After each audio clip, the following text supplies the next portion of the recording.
Hello guys, you're welcome back to my YouTube channel. My name is Anisera. In today's video, I'll be teaching you how to cut a perfect trouser in a step-by-step way, in a very detailed way, just so you understand. So if this is like what you're interested in, let's dive into the tutorial without wasting any time. For the making of this trouser, I'll be making use of my ruler, chalk, pin, and this green crepe fabric. So I have about 2 yards of crepe right here. As you can see, I have already cut out the front piece of my crepe, of my trouser rather, and it is folded into two. For the width of your fold, you are going to take your thigh circumference divided by 2, and then you will add 0.75 to it.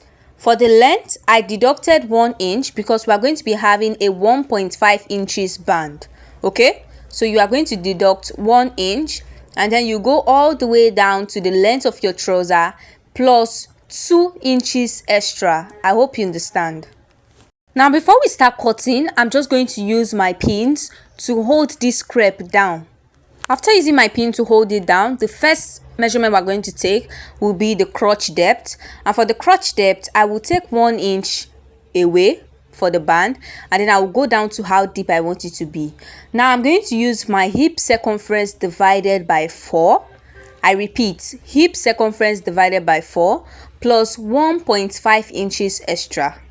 Now for example, let's say your hip circumference is 40. 40 divided by 4 will give you 10.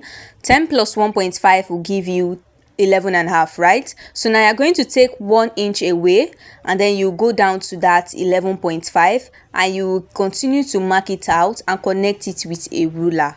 Okay, now the next measurement I'm going to take will be my nail length. I'm going to deduct 1 inch again. Look at where my tape rule is starting from, and then I'll go down to my nail length, which is 20.5. I'm going to mark it out on my fabric all the way from one end to the other, and I will connect it with a ruler like so. Can you see what I have there?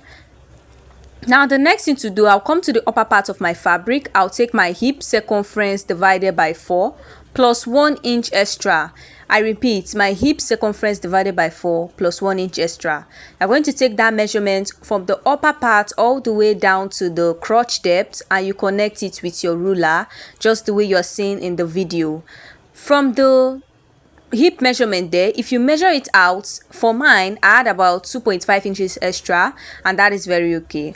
From the angle 90 there, come out by 1 inch and just connect to the upper part and create your crotch curve like so. After doing that, this is what you should have. From that hip line there, I will go in by 0.5 inches. Now from the upper part there, I'll remove 1 inch again, and I'll go all the way down to the hip line, which is 8 inches. All right, now I'm going to connect that ½ inch to the 8 inches with my ruler.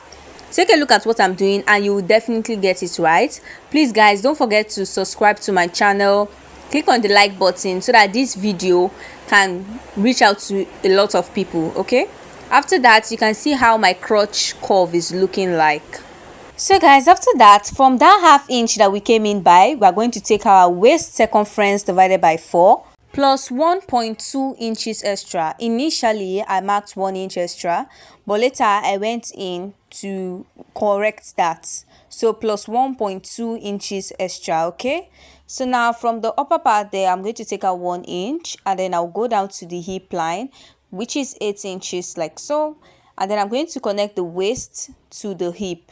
Just take a look at what I'm doing. I'm doing it carefully because this material it's a crepe fabric, so it's just folding bit by bit. Okay, so guys, don't forget to click on the like button and share this video so that other creatives like you can watch and learn. Okay, the next thing to do is to measure the width of your fabric at the nail area.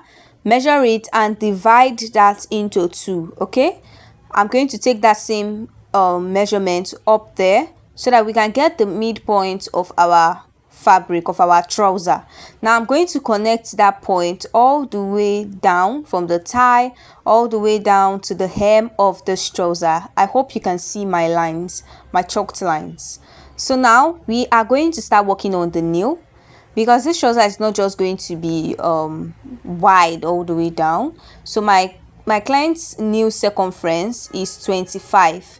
25 divided by 4, I repeat, 25 divided by 4, I'm going to take that from that center point. I'm going to take it all the way to this point, and I'll add 0.75 to it.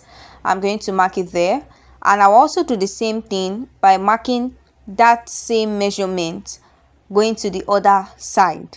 I hope you understand. You can see I'm going to place my tape rule on that point again, and then I'm going to mark it going to this side.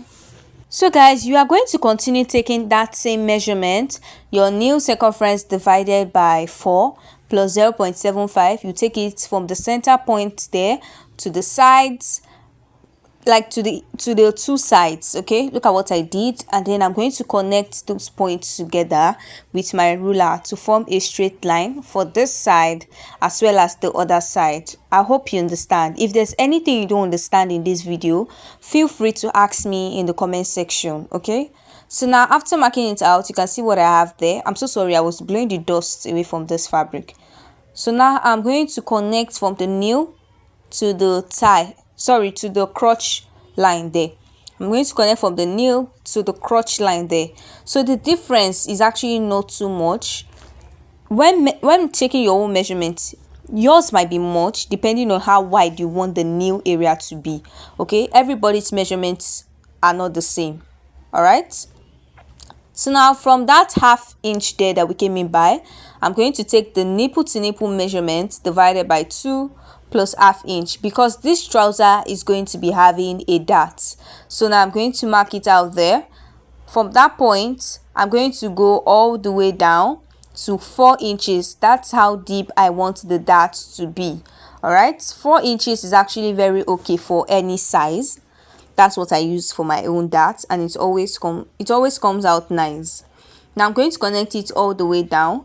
Now from that point there, I'll go out by ½ inch on both sides, and then I'm going to connect it in a sharp way like this to form our dart legs.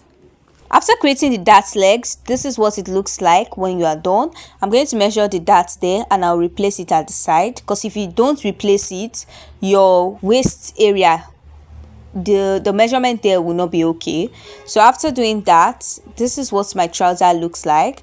The next thing I'm going to do is to start cutting this trouser out, following the lines that I have already marked on this fabric.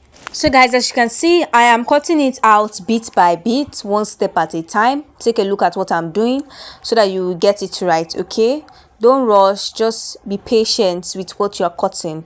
After cutting it out, I'm going to go ahead and notch the dart, and this is what it looks like. Our front pattern is almost ready. From the upper part of the waist, I went down by ½ inch, and then I'm going to connect it into the waist like this. The reason why I'm doing that is because I don't want any form of bulge around the crotch area. So guys, after connecting it, this is what you should have. Now I'm going to use my scissors to trim that ½ inch away. So now the next thing to do is to re-notch your dart point. Okay, now our front piece is ready. Now for the back, I have folded another piece of fabric, and this particular one is about, don't mind me, it's about 3 inches. I did 2 fingers, but it's about 3 inches wider than the front. Okay, and it is also longer than the front piece by about 2 inches. Okay, now I have placed the front piece on it, and at the side it is 1 inch wider. At the crotch area it is 2 inches wider. For the length, you have to make sure that it's equal there, so all the excess for the length should be at the upper part here. I hope you are seeing what I'm doing.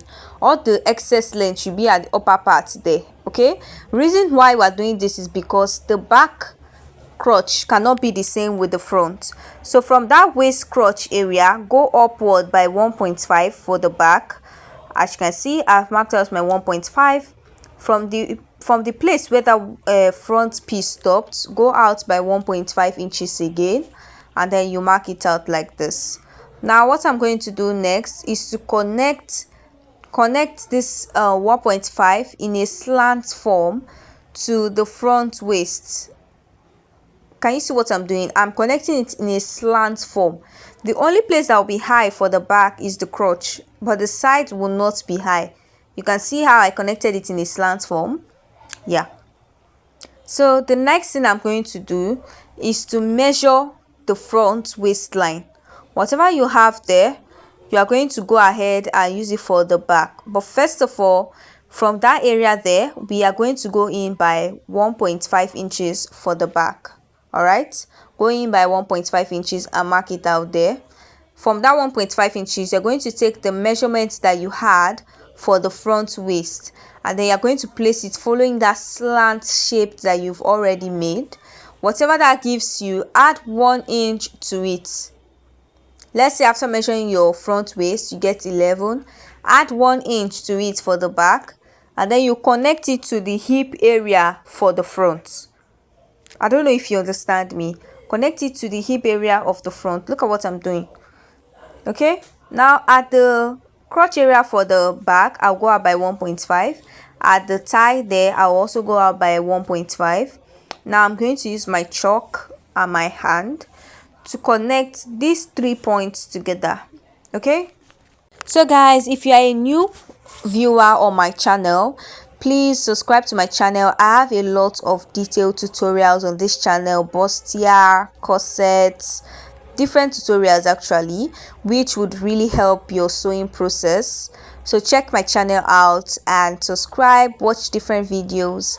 Okay, so now at the crotch area for the nail, that's at the back, that's the crotch area for the nail at the back, go out by 1.2 instead of 1.5. okay, now I'm going to connect from the crotch there to the nail area for the back, all the way down to the hem of this trouser. So guys, once I was done connecting, this is what it looks like. It is very easy. The next thing we're going to do is to cut out the back piece following the lines that we have already marked out. At the side, you're not going to add any extra allowance to it for the back. Now for the cutting, I'm going to be following the lines that I have already marked. Okay, pay attention to what I'm doing and you will definitely get yours correctly. Okay, now after cutting everything, this is what it looks like. It is looking very easy, right? Yes, it is also easy when making it. Just follow this step. Now we have to replace the darts for the back. Doing that, I'm going to measure from that dart leg to the side of my front trouser. So now I'm going to place that measurement from the side of the back to anywhere it stops. Did you see what I did? Now I'm going to notch that point. That area is going to serve as our dart. Okay, after cutting everything, this is what it looks like. This particular tutorial is just a cutting tutorial, so thank you so much for watching. Please subscribe, leave a comment and hit the like button.